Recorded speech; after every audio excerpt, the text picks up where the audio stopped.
One second, sorry, I paused to record.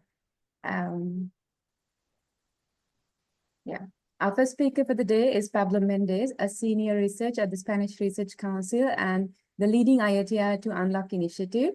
He will start this series of talks by introducing you to the ILTER to Unlock initiative, which is a methodology under development aimed at operationalizing the use of long-term standardized observations to understand and prevent systematic risks resulting from cumulative effects of local socio-ecological lock-ins. And he will introduce, he will start with his presentation, and he will introduce the subsequent speakers to you. And at the end of 4 talks, you will be able to ask your questions. Feel free to post any questions that you have in the chat, and we will discuss them at the end. Over to you, Pablo. Thank you. Thanks to you, Dishani. Welcome, everyone. Thanks for being here in this webinar about the ILTER to Unlock initiative, which is funded by the International Long-Term Ecological Research Network. A big thanks. The presentation is about the development of a methodology to help understanding how can we unravel the potential of a standardized observation to unlock agri-food formation as exemplary of lock-ins. The approach is a very proof of concept methodological development that will be deployed during the next months, finishing in December this year. And what we are doing is to develop collaboratively with local experts at LTCR platforms, a mixed methods methodological approach utilizing to unravel the potential of the standardized observations, to understand the cross-scale social and biophysical causal mechanisms underlying lock-ins, and identifying the spatio-temporal scales at which these lock-ins can operate and how they could propagate across scales, inducing biosphere risk, both locally and globally. And I will be defining a little bit lock-ins, but you will have 2 more presentations later on where you will understand more about this phenomena in social ecological research and agri-food transformations. But maybe a little bit of background of what this research initiative is coming from is a previous effort in the context of the development of ILTER research infrastructure, where we unravel key processes that are leading to system-level lock-ins. And these processes are ecological suppression, the centralizations of governance settings within a social ecological system for the natural resources management and ecosystem services management, and the limitation of pluralism that can also lead to this system-level lock-ins. So situations that are difficult to escape, so are trapped situations with low potential for change. And also these processes, large-scale, land-scale level processes, such as agricultural development in the case of Doñana, can lead to high transformation costs at the system level and an increased systemic risk of lock-in.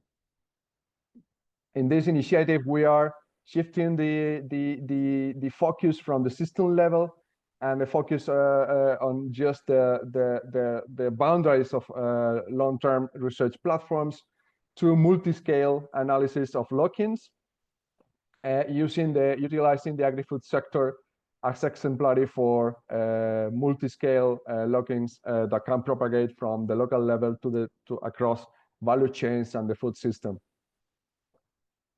Lock-ins are phenomena that can occur at different scales. They can occur at technological, economic, institutional, political, social, and cognitive levels. These are examples that you can find across the literature, and this is a very nice synthesis by Gills in 2019 with some key examples of where lock-ins can occur across scale. Today you will see by Giovanna a presentation on what are the lock-ins at the system level, and Tim will be introducing lock-ins at the more micro mesoscale, introducing the power level.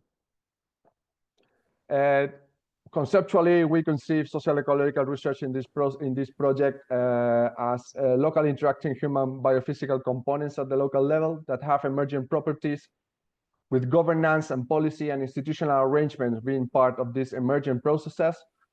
And our question in general is, what is the role of governance and policy inducing or constraining change? Can we unlock agri-food transformations by modifying governance and management arrangements? Sorry. So for that, we set up the ILTER to Unlock initiative. We will be doing a literature review, which is currently ongoing. We already had general co-design workshop with the research team that I'm introducing in the next slide in March to kind of define the main elements of the methodology. And we will be also doing local co-development workshops with local experts to keep on informing the methodological development, and then some validation workshops next autumn. This is the research team. It's composed by external experts that are totally external to ILTER RI, although some of them have been participating in last years in our community. Socio-ecological research leads and experts external to the selected platforms in this project, and also platforms, leads, and experts that will be co-organizing the local workshops. These are the selected platforms that you can find in the ILTER site. I'm assuming that you know what is our LTCR platform, which is large-scale regions within which ILTER experts develop long-term socio-ecological research, transdisciplinary and place-based, which is compared to an ILTER site which are smaller scale plots where just ecological and biophysical monitoring and research is performed, but they are highly complementary. More on that by Stefan in the next presentation. This is the case study design logic, where the platforms are the case studies, and the agri-food sector are the units of analysis, exemplary of Lockeans, representing also real-world problems. And these are our 8 case studies that you can see across Europe and different biomes. 2 relevant ILTER RI components that are key in this initiative is the observation network that I have already introduced, and also the services for users that ILTER RI will be providing in the future, which are the standard observations and other services like synthesis of actionable knowledge, boundary objects, and training services. One practical question that we have in ILTER to Unlock is, how can we contribute to close K network level gaps in the ILTER RI design? How can we keep on informing these network level services, such as methodological gaps, data gaps, and synthesis gaps? The most important today now are the data gaps. Is how can we contribute to close the standard observation gaps to improve the RI capacity to support a more holistic understanding and explanation of real-world problems using the agri-food sector as exemplary of these real-world problems. So this is the same picture with the case studies and how we are addressing the different gaps. This is the design logics that are underlying the case study design within this initiative. I'm not going to stop too much here, but the idea is that we would like to develop insights from social ecological standard observations and biophysical standard observations as complementary to understand key dynamics. More on that by Stefan in the next presentation, so you can have an overview of what are how the standard observations of ILTER RI is arranged. So this is just for you to see how the idea is to challenge current lock-in theory, not just doing empirical work, and by selecting these 8 case studies and developing a methodology to conduct individual research in the different case studies, and then draw cross-case conclusions for synthesis purposes. And this is my last slide, so that you can see the overall and synthetic approach that we are developing. At the core, you can see and this blue is representing the place-based transdisciplinary research that are occurring currently in the LTCR platforms, and how we are developing a common participatory systems modeling approach, which is composed by key components that are normally part of participatory research with stakeholders based on different steps like problem definition, stakeholder engagement, causal loop diagrams, design data collection, and model simulations. So we are devising these steps with the local LTCR experts in the next workshops. And at the end of the project, we will have this common participatory systems modeling approach fully developed, but not implemented with the stakeholders. So this is just a methodological development to inform future research, collaborative research across platforms. And the idea, one of the key elements, and going back just for a bit, a key element is to develop with experts in the next workshops causal loop diagrams. And we have selected the systems thinking approach because they allow for mapping out the causal structure of a system and the identification of reinforcing or balancing feedback behaviors, hence areas that could represent lock-ins or levers of change, which is important also to inform sustainability transformations. In general, this is a modeling technique that is neutral to scale, so scales can be identified and interlinked during and after the modeling stages. And the same goes for disciplinary perspectives. Insights and understanding can be codified in the variables and the relationships added during the modeling stages.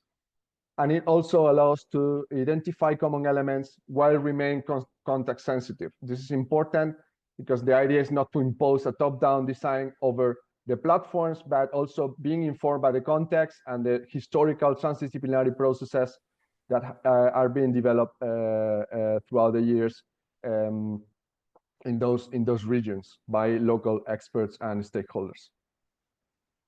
So I'm now introducing the next speakers. Stefan will be introducing the ILTER Standard Observation System, a holistic framework for integrated long-term environmental monitoring. Giovanna Ottaviani Olmo will be introducing the emphasis project, which was focused on identifying lock-ins and leverage points for sustainable farming at the system level. And Tim Williams, who will be speaking about power dynamics, how power dynamics shape lock-ins and also sustainability transitions in agri-food systems. Thank you very much for having joined us, to you three, and I give the floor now to Stefan Zacharias. Thank you, Pablo. You see the full screen presentation, right? Yes. Okay, Yes, we good. can see. Okay, yeah, and thank you, Pablo, for this introduction. So I'd like to give you an overview, as introduced by Pablo, about the ILTER standard observations here. So this is a new concept for standardization and harmonization of, let's say, integrated, interdisciplinary environmental in situ observation and research in Europe. So myself, I'm coordinating one large integrated observatory since 2008. And since more than 15 years, I'm now connected to the topic of standardization and harmonization of environmental research, not only in Europe, but also beyond Europe's borders. And since 2020, I have the pleasure to coordinate the development of the standard observations of this concept here in ILTER. And as you can see, at the list of authors, I've added the term many others here to the authors list. And since what I present today is the result of a multi-year process, which is very strongly based on the contribution of a huge number of people covering the whole European LTR network. So because I've seen, I was informed, and I've seen also from the participants list, we have also non-European people among us. So that's why please allow me to give very briefly a brief intro or a brief overview about ILTER in general. In simple words, it's a new European research infrastructure which is currently under construction at the Europe, a new environmental research infrastructure for integrated environmental long-term observation. And ILTER aims to tackle these 5 different research challenges you see on the slide. And as you can see from this list, the main challenges for both science and society caused by global change are the focus of ILTER. And ILTER also includes a strong socio-ecological component. And this is very important when it comes to the agri-food chain, which is in the main focus of this webinar today. So it includes this component to better understand the complex interactions between people and nature. How does ILTER do that? So the concept, the structure or the strategic vision of ILTER is based on its unique whole systems approach. In very short, ILTER will enable research in and probably even more important across these 5 spheres you see here on the left, these 5 spheres of the environment, making use of a network of several hundred of highly instrumented research sites and platforms. And ILTER will also provide a range of services like modeling services, centralized data management, and centralized laboratory services. The general aim of ILTER is to describe the long-term development of the environment by enabling a representative coverage of the major terrestrial and aquatic ecosystems in Europe. And to give you an idea about the geographic scale, once more, here's a map of all the sites, spanning from Norway in the north to Israel in the south, from Portugal to eastern Romania. And by this, it covers the main habitat groups in Europe. In gray, the gray dots are all the sites and platforms operated currently by the national networks. In green, these are those sites which will participate in the ILTER network and will be operated based on the ILTER standard observations. More on that shortly. And on the right map, you see in orange some dots, and these are the platforms which have been reported and registered for the ILTER network as such. And these are these spatially explicit living laboratories, which are in particular of importance when it comes to socio-ecological research. And there, of course, also the agri-food chain plays a central role. So in order to exchange data and knowledge effectively between the sites and the platforms, standardization and harmonization is key. And so we needed to define what we want to measure and how. And how have we done that?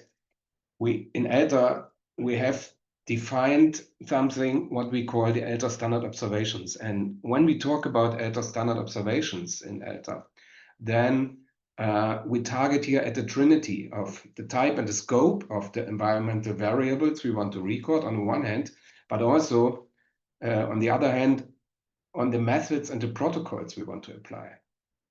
So how were these standard observations selected and defined? So the most important criterion for the selection process was and is, of course, the scientific relevance of the variable we want to record. But then we had also to select the methods and the protocols, considering criteria like cost efficiency and feasibility. And already in the very early stage of ILTER, of this process, we plan to provide some flexibility in the choice of the methods and the protocols. And for the most of the variables we have selected now, we have therefore defined 2 combinations of method and protocol. For the most of the standard observation, you will find a prime combination that represents a kind of gold standard to measure a certain variable. And we have also basic combinations available, which represent a more extensive method and protocol combination. And this trinity of criteria, the relevance, the cost efficiency, and the feasibility, this drove the decision on the variables, the methods, and the protocols. And the framework of the ILTER standard observation includes now the definition of all variables selected and the methods and the protocols that are defined as of priority in the sense of ILTER. As said, the selection and the definition process of the standard observations was a multi-year process consisting of many iterative consultation rounds within the total ILTER network, but also with external experts. And as a result of this long process, we have now selected 63 variables or variable bundles and translated them into standard observations. So now that we have selected our variables, we needed to translate them into the specific site design concept. And for that, at first, we had to consider the whole systems approach. That means we want to integrate across the spheres, describing ecosystem characteristics, including the abiotics, but also the biotic diversity and budget closures. And additionally, we must define and consider the socioeconomic boundary conditions. And based on these considerations, we were able then to make a selection out of the full set of the 63 standard observations to define that what we say, this is the mandatory set of standard observations that need to be measured at each site. And it's clear that this selection of a mandatory set of standard observation itself is habitat specific. Some variables, such as climate data, for instance, must be, of course, collected for all habitats. But in order to describe, for instance, the ecosystem of a river, further specific variables are needed, variables that are different from parameters that are needed to describe, for instance, the forest ecosystems. So to build up a basis to come up with the habitat classification for the standard observations, we have defined 9 habitat groups, which are listed here, covering the full spectrum of the ecosystems in Europe. In a further community, and I have highlighted here in blue, this habitat group, which covers also the agricultural, the horticultural, and the domestic habitats, for instance, parks. And in a further community-based process, then we have defined or made the selection of the standard observations that are needed to be measured for each of the 9 habitat groups. And the concept of the habitat-specific requirements is reflected in the design principles for the ILTER research infrastructure. The network as such consists of in situ sites and platforms.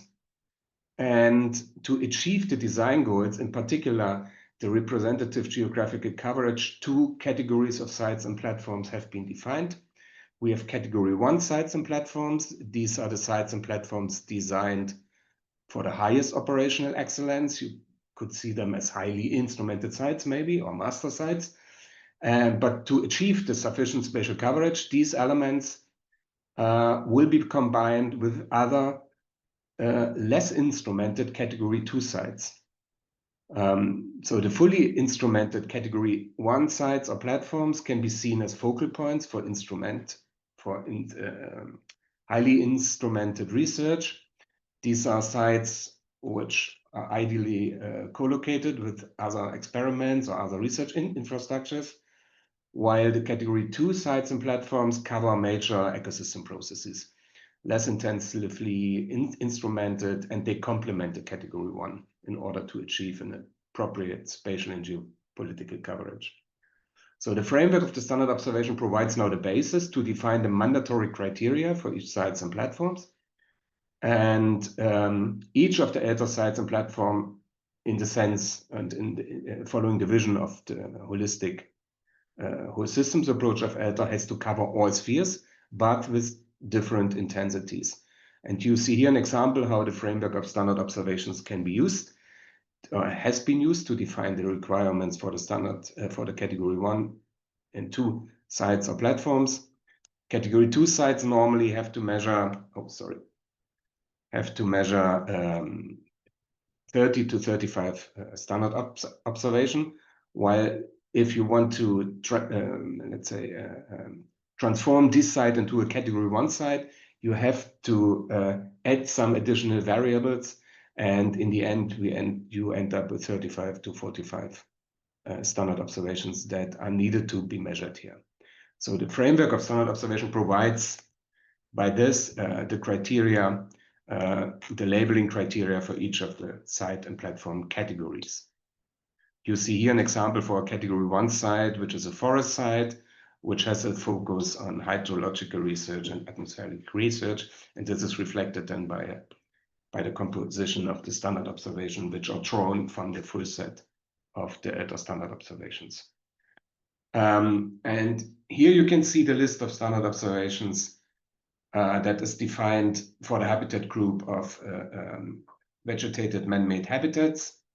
So this is the list of standard observations for category 2, which is the core set mandatory to be measured for category 2 sites in that habitat group. That means that what you see here is the full list of the standard observations that are mandatory to be measured to be eligible for an ILTER category 2 label. Now, when you want to develop such a site into a category 1 site, you have to make a selection or a focusing on at least 2 of the natural spheres, the geosphere, the hydrosphere, the biosphere, and the atmosphere. And depending on which of the spheres you want to further develop your site, you have to add some additional variables, which are printed here in italic and letters. And so by this concept, we think we introduce some flexibility in terms of the individual specific design of the sites and platforms. And this concept allows also to continue with research foci you have already developed in the past and can continue and transform and bring into the new ILTER infrastructure. And very recently, we have compared the concept of the standard observations with existing concept of essential variables. And you see here on the right, the pie chart giving an overview about the composition of the 63 standard observations selected for now.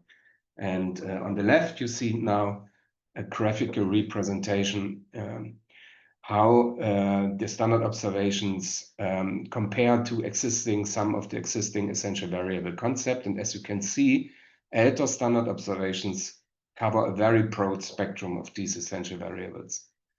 And so by this, we believe that the standard observation concept as such provides a very good basis to overcome disciplinary boundaries in existing monitoring standards. And we believe that it offers excellent opportunities for stronger networking also with existing other RIs.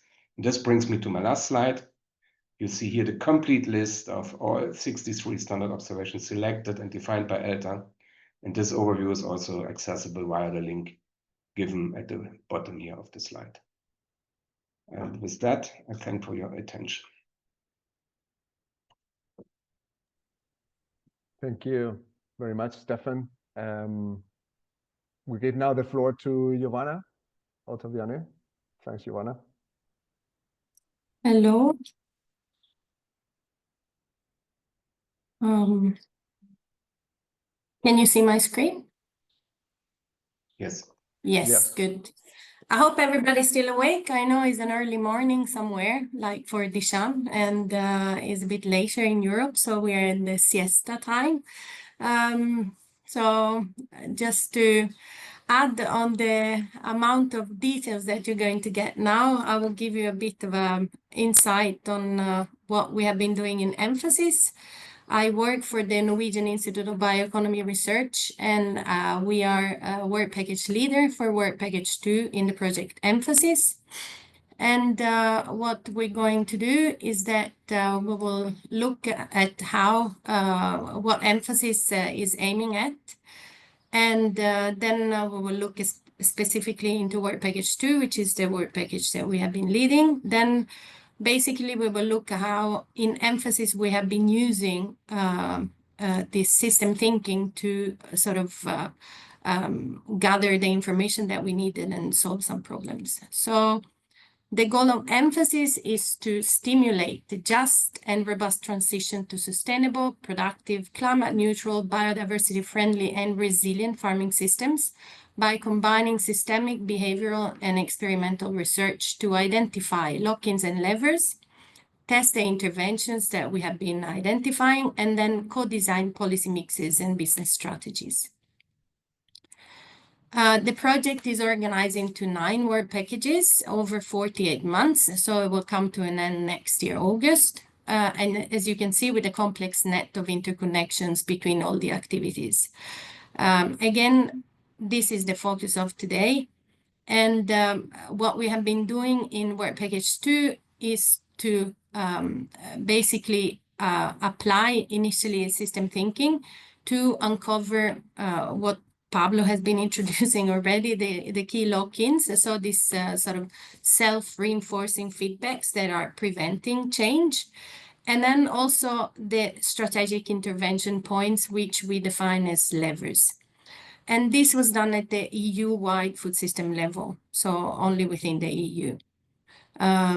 Through this participatory case study-based methodology, so we have been mapping stakeholders, ecosystem, then we have been using this data to construct the system mapping, and then we have been doing this across cases. In work package 2, we use this system thinking to understand basically why change is difficult and where the opportunities for transformation are lying, and basically making sense of complex systems. And the complexity of farming systems, which are shaped by economic, social, environmental, and political forces, is exactly why we need to have a system approach, because the traditional linear tools that we're using are often missing this complexity. So system thinking, on the other hand, allows us to model, for example, feedback or interdependencies, and also the unintended consequences, which are not anticipated. So basically what we do is that we're using this to explain why change is so hard and where change is still possible in some situations.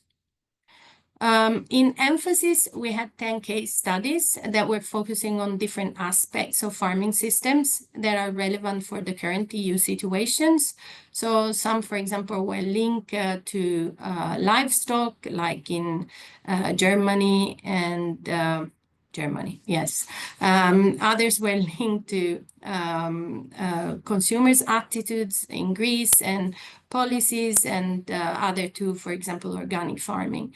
So we have been gathering within work package 2 data. The University of Leuven was in charge of this, and this was done through interviews or focus group discussions and surveys. And then in the other task of the work package, we have been mapping the system using this data.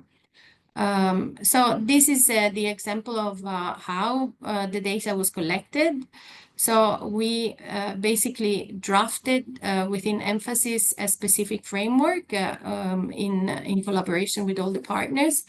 And then the data were systematized into these outputs that we have been then using to create the maps. And basically, this was the baseline, the basis for drafting the first map of the system.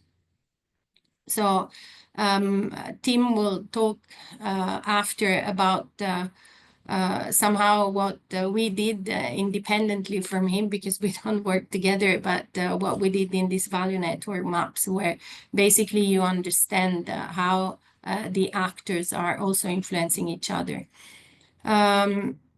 So how did we map the system? Is through drafting these causal loop diagrams, which looks very complex, but is not actually. It's just a visual tool that maps how the different variables of a system are affecting each other. So how we did it is that we had the problem. Like in this case, I will introduce you to what we did in the case of Ireland, which was trying to solve the challenges in growing the organic dairy farming sector in the country. And then we have been through the data that we had and the literature and the gray literature, identify the key variables. And then we have been using a participatory approach to then draft the relationship between them. So you're putting them on Post-it, you post them on a surface, and then you're drawing these arrows that you can see here. And these are basically defining the relationship between the variables. When you then want to also explain what is the effect of one variable on the other, same that we have been doing on the actors, then you can show this polarity. So you can add the plus, it means that they have a positive effect, so both variables will move in the same direction. When there is a minus, it means that they move oppositely. So we did within emphasis an initial causal loop diagram for each case study, capturing this feedback mechanism based on the results of the data collected. Then we had bilateral meetings with each case study coordinator that we had to sort of get their feedback on what was our initial idea.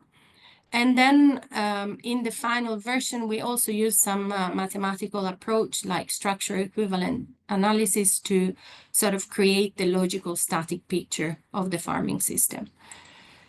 So this is the case of Ireland. Once we had all the picture done, what we have been starting to do is to look at the loops. Why we look at the loops? Because they represent the dynamic characteristic or the behavior of the system. So where you can actually act upon and then achieve change, because this is a static situation. If you want to achieve change, you will have to act upon one of these variables. Each loop is defined by a pathway that is indicating the elements that are part of it. And they can have two natures. They can be balancing, as we said before. So the cycle is stabilizing the system because when you have a positive and a negative, is going to balance itself. While some others are reinforcing loops, which means that the changes are amplified, and sometimes this is leading to growth, or it could lead in extreme cases to the collapse of the system. So in our case, for example, we have been identifying this loop between conversion practices and organic certification. Which means that, for example, if farmers are putting more sustainable conversion practices onto the field, they will become more able to meet the standards that are required for organic certification. And when these are certified, so when farmers are more certified, they gain access, for example, to premium markets, they can have the organic label, and then they have the means and the incentive to convert more. So this is a reinforcing loop. Another is, for example, this one, where you have the conversion practice and policy support, which is reinforcing each other. So the more you convert, the more the political arena is going to be attracted to step in with supportive policies. And then the more supportive policies you have, the more farmers are going to be incentivized to convert. While, for example, another one that is instead balancing, it means that one is counteracting the other action. It could be this one between economic returns and supply chain efficiency, where you have more farmers and processors, for example, that see high economic returns, so they reinvest in the chain, and they make it more efficient. And making the chain more efficient, it means that somehow at the end, it could be that the unit costs is falling, so is counterbalancing. This is an indication of what happened after. So we had all our results, and then we brought it to the case study coordinators, and they had some feedback. Of course, you need to account for it. So we had to change some of the things that we did, and we adjusted. So there were additional lock-ins and levers that we identified. Now, introducing lock-ins. Up until now, we have been talking about these feedback loops. So when we have been looking then at these feedback loops, we need to look at patterns somehow, where basically there are feedback loops that are reinforcing the status quo, making it difficult to change. And this can be of any type, as Pablo explained before. They can be economic, cultural, policy-based, or technological. And within these loops or lock-ins that are somehow interconnection of barriers, you find usually a point of intervention, which is that variable that can enable positive transformation. So there, when it comes to our specific case, again, a lock-in would have been this one here that is showcasing, for example, economic dependencies, because we have high initial costs for organic certification and conversion practices. And then there are financial challenges and insufficient investment for the infrastructure. There are regulatory barriers that are in need of having sort of subsidies and new policies. So this is, in the end, what we identified. And here you can see the variables that, the locking type and the loops related to them that we have been identifying in them. So, for example, we have economic lock-ins where low economic returns reduce the conversion rate to organic practices, which in turn limits returns. And this is a classic vicious circles that we can see anywhere. And then the institutional lock-in is what I've been showing you before. And thank God that then this is not, the situation is not static. So we can look at where we can intervene to achieve sustainable change. And these are these lever points that are the points which the variables within the system, they have a lot of interconnections. So the one that has the most interconnection is called the central variable, and is that can shift the whole system, having intervention on it. So in our case, it was a conversion practice. And for the lock-in that we have been looking before, it would have been for us, we have been suggesting an intervention on policy support, because this would shape both farmer motivation and certification pathways. So, and then you have the rest of the leverage points that we have been finding. So what we have been learning from all this exercise is that it is a very heavy process. But what is good is that using causal loop diagram makes complexity tangible. So like when you watch a map and you can drive a road, no matter which language you speak or where you're coming from, you will be able to understand. So this is the advantage, is that it's communicable to different types of stakeholders. A crucial point for us was that stakeholders, and we made a mistake in this because in some cases we weren't able to have as many interaction as we would have liked to. So, but engaging stakeholders in mapping from the early stages is the key to success, because they will see them reflected in the results. And this is also helping, for example, in shaping policies in a more inclusive way. And the most powerful leverage points that we have been looking, so when it comes to the central variables in all cases, are those related to social or institutional aspects. A bit less those that are just technical fixes, because apparently people can understand that the innovation, technical innovation is also evolving all the time. So the main takeaways, we want to underline that system thinking is not just a technical tool, but it is a lens that you can use to look for where you can achieve transformation. By identifying the lock-ins, we expose all this system of hidden feedbacks that keep unsustainable practices in place. And then with the identification of the leverage points, we reveal where even a small change, or a nudge, as we call it in emphasis, can lead to meaningful system-wide transition. So I hope that this was helpful and was clarifying what Pablo introduced. And thank you so much. Thank you very much, Giovanna. Very interesting.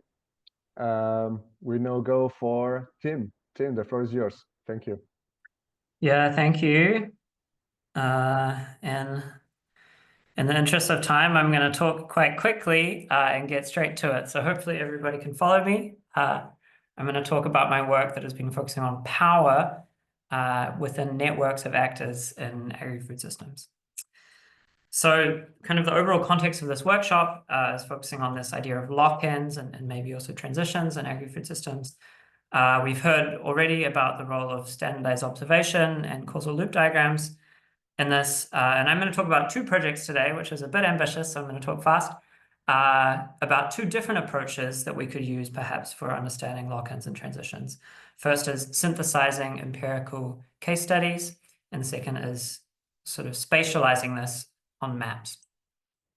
And just a bit of kind of conceptual background. As we've already seen, lock-ins are these kind of interacting self-reinforcing mechanisms. And what this means in agri-food systems is that when we think about lock-ins, we need to move beyond just thinking about farmers. We need to understand the broader networks of actors within food systems and the power within these networks. And so I actually took a screenshot from Pablo's presentation before. What I'm going to be talking about today is what I call agri-food networks, which essentially encompasses the actors, practices, and interactions within agri-food systems. So this is this kind of mesoscale picture that Pablo presented before. And I'm going to talk about two projects. First, trying to synthesize what do we know about these agri-food networks in Europe. And then second, trying to see, okay, where do we see evidence throughout Europe of these different kinds of networks? And yeah, I'll finish with a few reflections about this kind of ILTER topic. So the kind of motivation for this first project is that we have this idea of agri-food networks, but we actually kind of lack understanding of what these look like in reality. What kinds of actors do we have in these different food systems? What level of power do they have in these networks? And obviously there's diversity across places, but do we start to see recurring patterns across contexts? And so in order to answer this, I did a literature review. It wasn't a systematic literature review, but a kind of meta study of 71 different case studies. A case study in my context was an academic article. And my goal was to, from this article, or from these 71 different articles, characterize, using some magic, a network that shows, okay, in this description of this empirical context, which actors were involved, what level of power did they have? Were they more kind of active in the blue colors or more passive in the orange colors? And what is the more qualitative features of these networks as well, which I won't talk about in this presentation, given the interest of time. So we did this 71 different times, and then we did a clustering analysis to see, okay, do we start to see recurring patterns of networks across the European context? And we came up with sort of three broad types of networks. The first of these we called agro-industrial control. And this was case studies in which farmers are very passive. They're kind of at the whims of state policy and regulations. They have sort of one-sided relationships with value chains. And this is perhaps our hypothesis that this is the dominant type of network in many European agri-food systems today, which is, in this context of lock-ins, this is the regime network with some patterns of lock-in. The second network type that we found was different. We call this multifunctional value chains. And this essentially describes networks in which farmers have somehow developed more collaborative relationships with different value chain actors. And so you can see here that these relationships between farmers and the different value chains are more kind of two-way as opposed to the more one-way in the first network. And so this is a kind of market-based innovation pathway where there's innovation from this dominant agro-industrial control, but still within this market paradigm.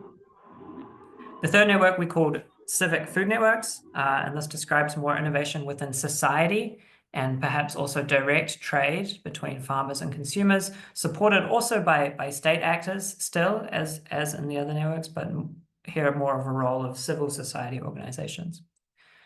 And so in this like 4 minutes that I've talked about this, I think you can read the paper if you're more interested in this, but we did this quite creative way, I think, of quantifying these networks and these ideas of power in these networks that is typically discussed qualitatively.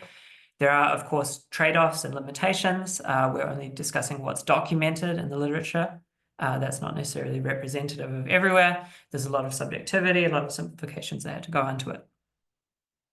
So moving on to the second project, also at lightning pace, this was building on the first project to see, okay, we have this idea of agri-food networks. We've seen that there's these sort of different types of them, but where do we see evidence across Europe for these different kinds of network types? And this is important because when we think about policy, a lot of policy decisions are made also at the European Union level, but we know that there's a lot of diversity between different cases. And so by mapping this diversity, we can understand how we could perhaps target policy and perhaps learn between different regions. And also, for the purpose of this webinar, how do we actually measure or map or model lock-ins and transitions? And so to do this, this was actually quite simple. We created indicators for each of these 3 different network types that I presented before. I won't go through all of these indicators, but essentially we said, okay, if we have evidence of this agro-industrial control network, the farmers are going to be highly in debt, the value chain will be concentrated, there's going to be low levels of diversity. Whereas in the second network type, we start to see innovations within the market. So organic farming, protected designation of origin, different kinds of innovations and cooperation. And in the third network type, we start to see more kind of bottom-up mobilization through things like farm shops, farmers markets, consumer community-supported agriculture, and so on. And so we had these 3 network types. We had these 4 to 6 different indicators for each network type. And then we did this kind of mathematical aggregation process where we ended up with, for each of these overall 3 network types, for each NUTS2 region in Europe, an index between 0 and 1. And we were then able to map the evidence or the enabling environment for each of these 3 network types across Europe, seeing, for example, quite strong north to south gradients of agro-industrial control. We have stronger degrees of agro-industrial control in the north and comparatively weaker in the south. And then for these other 2 network types, we see distinct patterns with, for example, France, Switzerland, Italy, and Austria showing stronger prevalence of these things like organic agriculture and market-based innovations, as well as these more society-based innovations. We can then sort of, this graph's a little complicated to describe, but on the horizontal axis, on the x-axis, it shows the relative strength of the enabling environment. So if we take together this market-based and the societal-based innovations, how strong is that network? And then on the vertical axis is the relative strength of lock-in. And we can see countries sort of more in like Western Europe sitting along this kind of high levels of lock-in and a gradient of levels of transition. Some countries like Italy, we see relatively low levels of this lock-in, but relatively higher levels of this transition potential. And so we can start to, compare the countries along these 2 different dimensions here. There's also imperfections with this. We weren't actually able to map specific actors or specific networks, just the enabling environments for these networks. There were many data gaps that I didn't go into. So things like Eastern Europe, perhaps, actually, we found evidence that there's less systematic data collection there. There's also less data collected in general on some of these small things, these bottom-up civic food networks.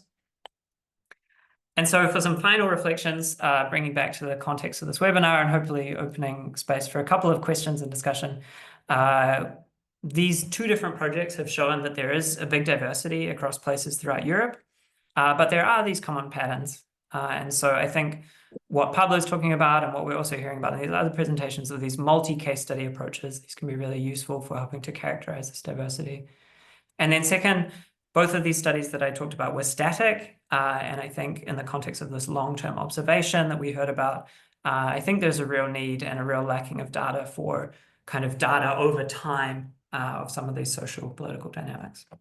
So yeah, like I said, all of this work is actually published already. And so if you're interested, you can read that. This was funded by the Swiss National Science Foundation. Thank you for listening. And yeah, looking forward to any discussion that we have time for. Thank you very much, Tim. And sorry that the last one got all the pressure from the previous ones consuming all the time. But hopefully I can stay for 5 more minutes if people have questions. So just please go ahead.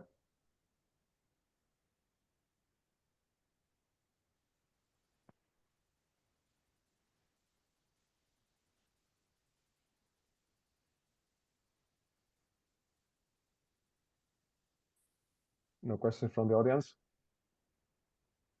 Hey, thank you all so much. This has really been a fantastic series of presentations.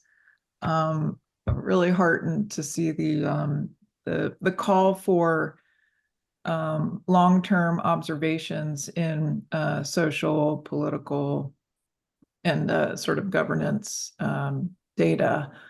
How can we do that better across the network? What do you have any advice from your background in your work, how we can build those types of long-term observations outside of Europe? I think Europe has been doing an incredible job with, really emphasizing the LTSER platforms, and as well as some networks in South America and a handful in the US. So any advice, open to anyone. Thank you so much.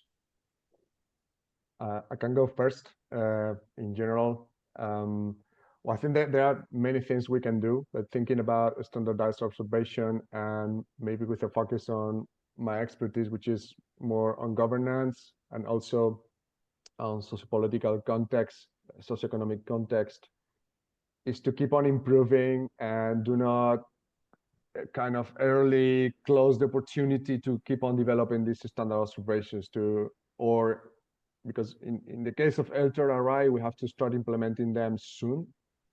So it's not closing down the opportunity to introduce new kind of approaches, like more qualitative research to address the complexity of these systems, as we can see with agri-food transformations and sustainability challenges. And to include variables like behavior, how to change and address behavior, what is going on at the system level, to not forget that system dynamics can influence those behaviors. It's not just emergent process from the local behaviors. And also very important, and this is very difficult to address and can be resource consuming, is to address power relationship, as Tim was introducing. Measuring power is very difficult. So this is why Tim's work and also other colleagues working on political ecology and the political science in general have a lot of merit, because measuring these relationships is very hard, but we are improving in our methods, and we should include them into the standardized observation of governance and sociopolitical dynamics. I don't know if Stefan or Tim or Giovanna has something. Yeah, thank you, Tiffany, for this very important impulse. So, of course, when we are talking about global change, so we have to think of clearly beyond the continental borders. And so, in particular, when it comes to standardization and harmonization, this is a decade-long issue. And so there are a lot of papers out highlighting the urgent need to become better there. And so what I wanted to say, there are some recent activities addressing this challenge, and one which comes immediately to my mind is the Global Ecosystem Research Infrastructure Initiative. And this is an initiative initiated and by people in the US in the first time, and in particular from NEON, the NEON Observatory Network, set up a first kickoff meeting some years ago. And so this initiative brings together ILTER in Europe, ICOS, the Integrated Carbon Observation Portal, NEON, the US-American Network for Ecological Research, China with the Chinese Ecosystem Research Network, and Theon also from South Africa as partner in that. So this is one, and so we are, and also Australia with Turn is partner there.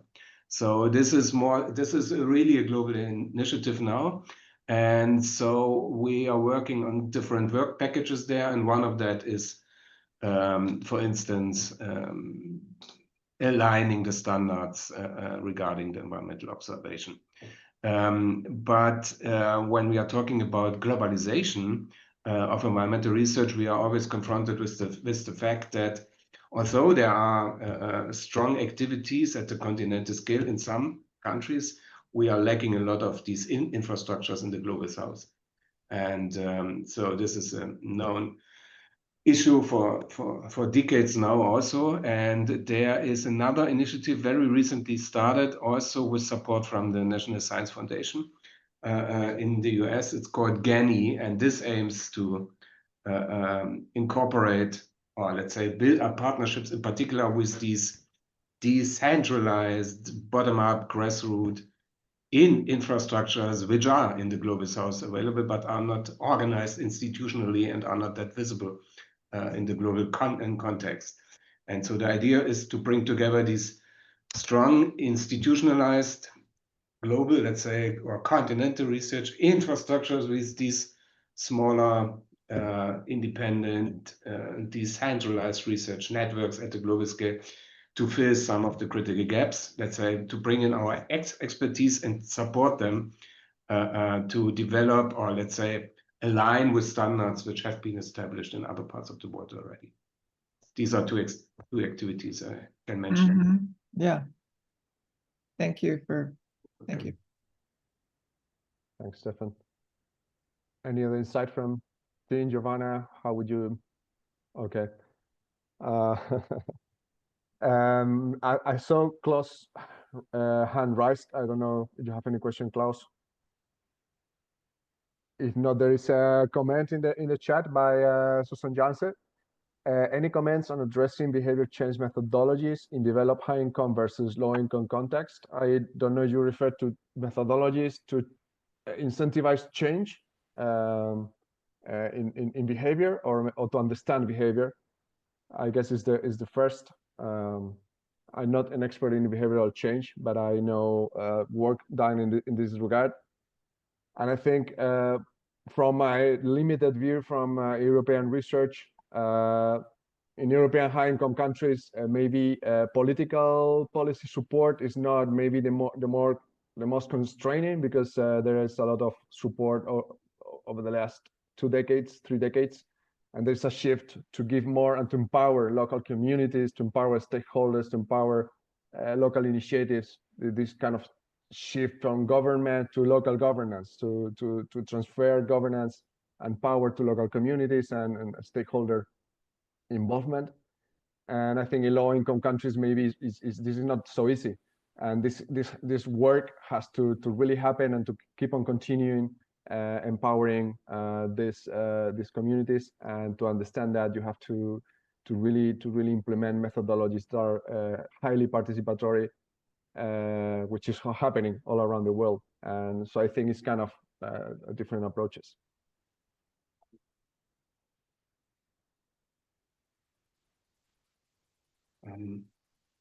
So Pablo, maybe I can give a brief answer, or let's say I can at least touch the second comment there by Susan Janse. Oh yes, she is of course highlighting this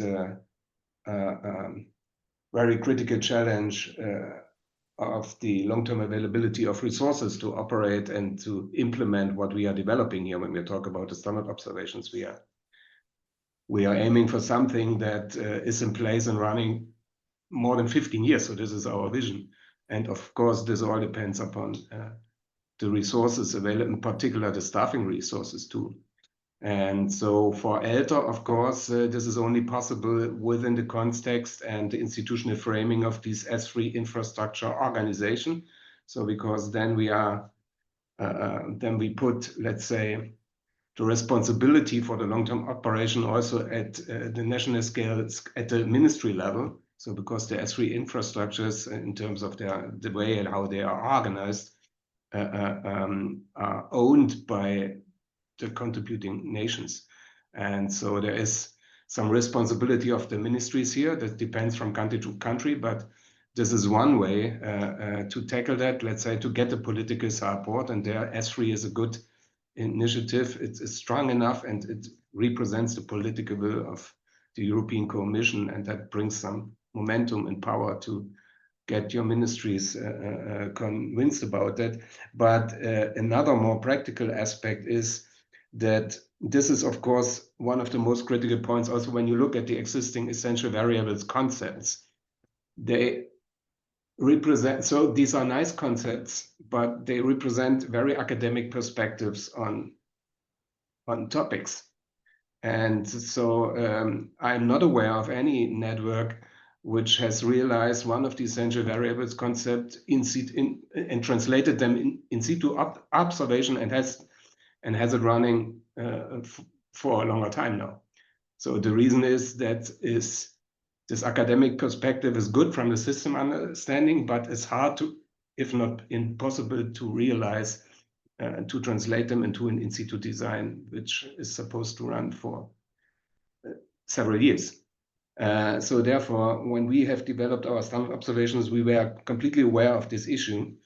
And that's why one of the criteria we gave a lot of emphasis was that what we called the feasibility, the cost efficiency and the feasibility. And the feasibility covers in particular that if the method is too complicated, needs a lot of expertise. When we think about the eddy flux covariance measurements, for instance, we need experts to run such devices. This is something that can be hardly implemented at many places around the world. But there are other options, and that's why we have at first implemented this concept of the basic methods and the prime methods, so that you have the flexibility to switch to less methods with less effort. And the other one is that we put a very strong focus on measurements that can be automated to reduce the demands in terms of manpower to operate or to do the measurement. And so for the most, so at least that was one of the design goals, that whenever possible, we prefer measurements that can be automated either fully or, let's say, to be run with less effort than normally. And this is also something that should be taken into consideration when we are talking about standards, that we must not forget about the huge burden that comes on the PIs when we set up such mandatory frameworks. Yeah, but so we tried our best with ILTER and the standard observation concept, and it's also clear this is something that is written down now, and so beginning of the next years we want to start to implement it in situ in Europe. But it's, of course, it will be a living document for a long time also from then on. And so it's clear that we need to review it on a constant basis to see how realistic it is, what we have described there. And it's clear that we will never sell it as something that will be carved in stone, but something that will develop based on the experiences we make with it. And let's see how successful and good we were with all the strategies we have applied there. Okay. Thank you, everyone. I think, Dishani, we can close now. Thanks, Giovanna and Tim, also Stefan, for staying some more minutes to answer questions. Thank you very much. I'll see you soon. Thank you so much, all the presenters. I want to extend a huge thank you for your wonderful presentations and the time and effort in preparing your presentations. And Pablo, thank you so much for introducing the speakers, and Tim, special thanks to you for help us catch up with the time and not making us feel like we're on high-speed rail. Thank you so much, everyone. And I thank the wonderful audience as well. If this presentation is not inspiring you about the collaborative and true impactful research, I don't know what will not. So let's stay connected. You have all the links to stay connected with ILTR social media and network activities. I'm going to upload this recording to our YouTube channel and subscribe to our ILTR YouTube channel, and stay tuned for our next webinar and ILTR activities. Thank you, everyone. Thanks Have a good for day. the Thank you. organization Bye. and the office. Bye bye. Bye bye.